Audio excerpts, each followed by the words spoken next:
کسی بہن نے سوال بھیجا ہے کہ کسی نے وظیفہ بتایا یہ کرنے کے لیے، آپ ویریفائی کر کے بتائیں گے؟ ٹھیک ہے، السلام علیکم ورحمۃ اللہ وبرکاتہ۔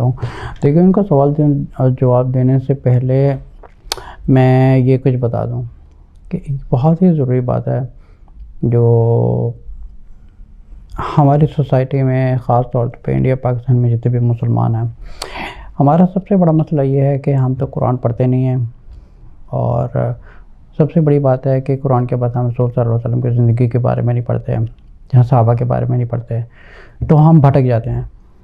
اور بھٹکنے کی وجہ سب سے بڑی ہوتی ہے، یاد رکھیں، شیطان کا سب سے بڑا جو وکٹم اور مہرہ ہوتا ہے، ایک تو ہوتا ہے وہ جاہل، تو ہے کم علم والا، اور نفس کا کمزور ہوتا ہے، عبادت میں کم ہوتا ہے، اور اللہ کے دین سے دور ہوتا ہے، اور تقوی والا کم ہوتا ہے۔ یہ کچھ ایسے مہرے ہیں جن کو شیطان استعمال کر کے ان کو اپنے کام میں استعمال کرتا ہے، ان کی نفس کا ذریعہ۔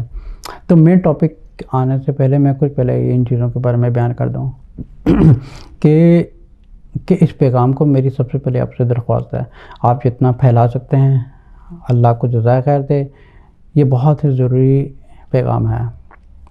یاد رکھیں، پاکستان میں اور انڈیا میں یا دنیا جہان میں جہاں پہ انڈین اور پاکستانی مسلمان عامل ہیں، ان میں مور دین 95% سب بکواس اور جھوٹے ہیں، اور یوٹیوب پر ایسے بھی ہیں جن کے چینل لاکھوں سبسکرائبر میں، لاکھوں ویوز کے اوپر جا چکے ہیں، جو اپنے وظیفے ہر روز بتا رہے ہیں، اور پاکستان میں پاپولر ہو چکے ہیں، انڈیا میں پاپولر ہو چکے ہیں، لوگ ان کو کانٹیکٹ کرتے ہیں کہ ہمیں اس چیز کا وظیفہ بتائیں، ان چیز کا وظیفہ بتائیں۔ اس پوائنٹ کو نوٹ کریں، رسول صلی اللہ علیہ وسلم کی پوری زندگی میں، صحابہ کی زندگی میں کسی قسم کے کوئی وظیفے نہیں بتائے جاتے تھے۔ کوئی ایسا وظیفہ ہوتا ہی نہیں تھا کہ اتنے بجے یہ وظیفہ کرو، اتنی دفعہ کرو، اور اس طرح کرو، اس طرح کرو۔ اس قسم کی یہ ساری شیاطینی چیزیں ہیں، اور شیطان ایک بدعت پیدا کر رہا ہے، اور بدعت ایک ایسی چیز ہے دیٹ از ان ایکسیپٹیبل۔ جیسے رسول صلی اللہ علیہ وسلم فرماتے تھے وَكُلُّ بِدْعَةٍ ضَلَالَةٍ وَكُلُّ ضَلَالَةٍ فِي النَّارِ۔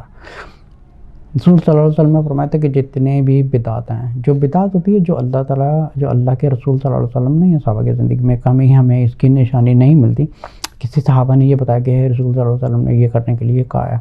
جیسے بہت سی اتنی بکواس یوٹیوب پہ چینل بھرے پڑے ہوئے ہیں، یا کچھ اوپری وظیفے وغیرہ ہیں، یا کچھ عامل بابے، پیر بابے، سارے جتنے ان کو فالو کرنے والے، ان کے پیچھے لگنے والے ہیں، ان کا خود کا ایمان کمزور ہوتا ہے، کیونکہ قرآن تو پڑھتے نہیں ہیں، کیونکہ قرآن ہدایت کا ذریعہ ہے، اور ہدایت تب آئے گی جب وہ حرام سے بچیں گے، ان کا عقیدہ پکا ہوگا، جب ان کے دل میں ان کا سب سے پہلی اس کی سب سے پہلی جو ریکوائرمنٹ ہے، اس کی سب سے پہلی جو ریکوائرمنٹ یہ ہے کہ سب سے پہلے ایک اللہ کرنے والا ہے۔ جیسے سورہ فاتحہ کی آیت میں ہمیشہ ہم ایک چیز پڑھتے ہیں، ایاک نعبد و ایاک نستعین، اے اللہ ہم صرف تیری عبادت کرتے ہیں اور ہم صرف تجھے سے مانگتے ہیں۔ اگر وہ قبروں پہ جا رہا ہے یا کسی پیر بابوں کے پاس جا رہا ہے، تو ان کا مطلب ان کا عقیدہ ہی خراب ہے۔ جب ان کا عقیدہ خراب ہوتا ہے تو پھر شیطان ان کو کسی اور کام میں لگا دیتا ہے۔ جب آپ کا عقیدہ پکا ہے نا کہ ایک اللہ ہے، صرف ایک اللہ کی عبادت کرنی ہے، اور ایک اللہ کے جھکنا ہے، اور اپنی زندگی صبر سے گزارنی ہے، تاکہ جتنی بھی مشکل آ جائیں۔ جیسے سورۃ الملک کی آیت نمبر 2 میں اللہ تعالیٰ فرماتے ہیں الذی خلق الموت والحیاۃ لیبلوکم ایکم احسن عملا۔ جیسے سورہ ذاریات کی آیت نمبر 55-56 میں اللہ تعالیٰ فرماتے ہیں وما خلقت الجن والانس الا لیعبدون۔ جیسے میں نے مخلوقات، جتنی جنات اور انسان میں نے پیدا کیے ہیں، صرف اللہ کی عبادت کے لیے پیدا کیے ہیں۔ اللہ کی عبادت ہوتی کیا 5 وقت نماز ہوتی ہے؟ 5 وقت نماز نہیں ہوتی، یہ پوری 24 گھنٹے کی زندگی ہوتی ہے، اللہ کے آگے سرنڈر کرنا، اپنی زندگی کو رسول صلی اللہ علیہ وسلم کے مطابق زندگی گزارنا، یہ ہوتا ہے شریعت کا طریقہ، زندگی گزارنے کا طریقہ۔ اگر جب ہمارا عقیدہ خراب ہو جاتا ہے کہ نہیں جی وہ فلانا ولی ہے اور وہ فلانا ولی کے ذریعے ہماری دعا قبول ہو جائے گی، تو اس کا مطلب کہ آپ اللہ سے ہٹ کے، آپ کا اینگل جو ہے نا کہیں اور سے ہٹ کے جا رہا ہے۔ ٹھیک ہے. ایک تو ہے گلی سیدھی جنت کی طرف جا رہی ہے, ایک گلی ہے کہیں اور سے ہو کے جا رہی ہے, ٹھیک ہے. یہ وہی حساب ہو گیا, قبروں پہ جانا, پیر فقیروں کے پاس جانا, چادریں چڑھانا, یہ مزاروں پہ جانا, درگاہ پہ جانے والے, یہ سب کا عقیدہ خراب ہے. کیونکہ ان کو پیدا کس نے کیا؟ اللہ نے پیدا کیا. اگر اللہ نے پیدا کیا تو پھر وہ درگاہ پہ چادریں چڑھانے کیوں جا رہے ہیں؟ ایک سمپل لاجیکل کویسچن ہے. کوئی بھی اکیڈیمکلی جو اسکالر ہوگا definitely they will understand that. اگر کوئی اکیڈیمکلی نہیں ہے, کوئی محلے کے ہیں, تو اس قسم کے لوگ جو ہوتے ہیں پبلک خود بھی بھٹکے ہوتے ہیں اور لوگوں کو بھٹکاتے ہیں. So any way, you want to get a better education, so you need to approach academic scholar to learn more about Islam. اسلام یہ سکھاتا ہے کہ اللہ نے انسان کو پوری مخلوقات کو پیدا کیا ہے and he deserve to be worshipped, nothing else. صرف ایک اللہ کی عبادت کرنی, اس کے کہنے پر زندگی گزارنی, اور سب کچھ اس کے لیے, اس کے نام سے ہی ہم نے اپنے نفس شیطان سے لڑنا ہے. نہ کوئی پیر بابا, نہ فقیر قیامت والے دن کچھ کام آنے والے ہیں, کیونکہ ان کو کبھی نہیں پتا کہ ان کی بخشش ہونی ہے کہ نہیں ہوگی. کوئی 100% کنفرم یہ آنسر نہیں دے سکتا. دنیا میں کوئی کسی کے بارے میں یہ جج نہیں کر سکتا کہ یہ انسان جہنمی ہے, یہ انسان جنتی ہے. nobody knows until on the day of judgment. صرف وہی ایک موقع جب انسان کو پتا ہوگا کہ جنت جانے والا ہے, جہنم جانے والا ہے. in the دنیا no one is allowed to judge for himself or for anybody else, کیونکہ جج کرنے کا حق صرف اللہ کے ساتھ کا ہے, اور وہ صرف قیامت والے دن ہے. جیسے ایک دنیا میں کتنا ہی ایک ولی دکھنے والا انسان ہو, ہر وقت تسبیح ہاتھ میں پکڑنا ہے, قرآن پڑھنے والا, اب کسی کو ساری دنیا کہے گی, ساری دنیا کہہ رہی ہے کہ نیک آدمی ہے, نیک آدمی نہیں, پتہ چلے گا وہ جہنم میں چلے گیا قیامت والا دن. اب ایک انسان ہے وہ پوری زندگی گناہ کرتا رہا ہے, لیکن شاید اللہ کو اس میں کوئی چیز پسند ہے, ساری دنیا اس کو کہہ رہی کہ یہ جہنم جانے والا ہے, لیکن قیامت والے دن اللہ تعالیٰ اس کو جنت میں ڈال دیں. سو nobody has a right to judge for anyone else, کیونکہ ہم نہیں جانتے دنیا میں. all we have to do, ہم اپنے اعمال کی فکر کر رہے ہیں. جو بہرحال میں بات کر رہا تھا اس کی, جتنے بھی پاکستان میں آمد ہیں, میرے بھائی بہنوں سے درخواست ہے, یہ more than 95% سارے بکواس اور جھوٹے ہیں. اور سب سے صرف ایک سوال جا کے پوچھیں, کیا یہ جو بتایا گیا ہے سب سے زیادہ ٹوٹکا ایک بڑا مشہور ہے, یہ چیز پڑھیں 40 دن تک, یہ چیز پڑھیں عشاء کے بعد, یہ چیز پڑھیں فجر کے بعد, اس کو اتنی دفعہ پڑھنا ہے, اس کو یہ کرنا ہے, اس کو اس طرح کرنا ہے, اس کو اس طرح کرنا ہے. یہ کسی چیز کو شریعت سے ثابت نہیں ہے, یہ ساری بدعت والی چیزیں ہیں. ایک اللہ کی بات کریں, خود حرام سے بچیں, گناہوں سے بچیں, اور اللہ کے ساتھ جڑے رہیں, صبر کے ساتھ کرتے رہیں.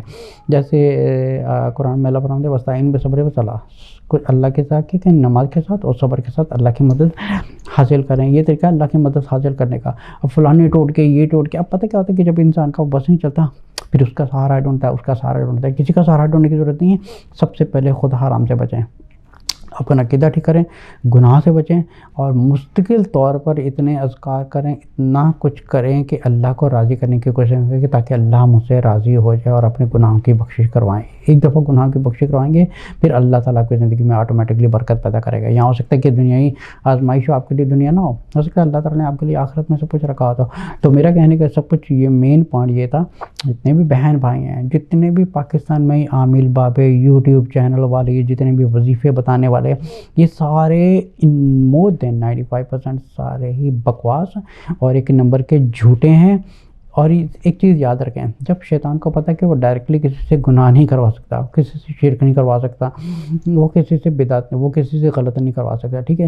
اب اس نے حرام کے اور جھوٹ کے, یہ حرام کے, اب شیطان کو پتہ کہ کوئی ڈائریکٹ زنا نہیں کر رہا ہے, کوئی ڈائریکٹ شراب نہیں پی رہا, کوئی ڈائریکٹ حرام نہیں کر رہا, کوئی ڈائریکٹ شرک نہیں کر رہا. اب اس نے کیا کیا, ایک بدعت والا دروازہ کھول دیا.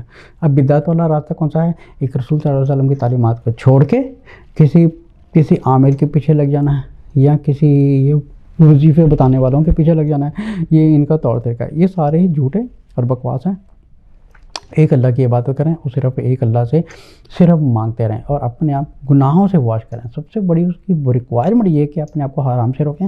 جب آپ کے حرام سے روکیں گے تو نیچرلی آپ کی زندگی میں ایک اللہ کے پاس آپ کی ایک سمجھ کہ آپ کا راستہ اللہ کی طرف جانا شروع ہو جائے گا. جب اللہ تعالیٰ کی طرف جانا شروع ہو جائے گا تو آٹومیٹکلی آپ کی دعاؤں میں بھی آٹومیٹکلی فرق جائے گا. کیونکہ ایک انسان ساری زندگی حرام کر رہا ہے, غلط کر رہا ہے, جھوٹ بول رہا ہے, حلال کا رزق نہیں کھا رہا ہے, سب کچھ کر رہا ہے, اور پھر وظیفے کرتے رہتے ہیں, جی یہ کام ہو جائے گا, یہ وظیفوں پر یہ نہیں ہوتا کہ وظیفہ کام کرتا ہے, اس پر جو آپ کو یقین ہوتا ہے اس پر وہ کام کر رہا ہوتا ہے. تو اس لیے کہ سارے وظیفوں کو چھوڑیں, عامل باپ کو چھوڑیں.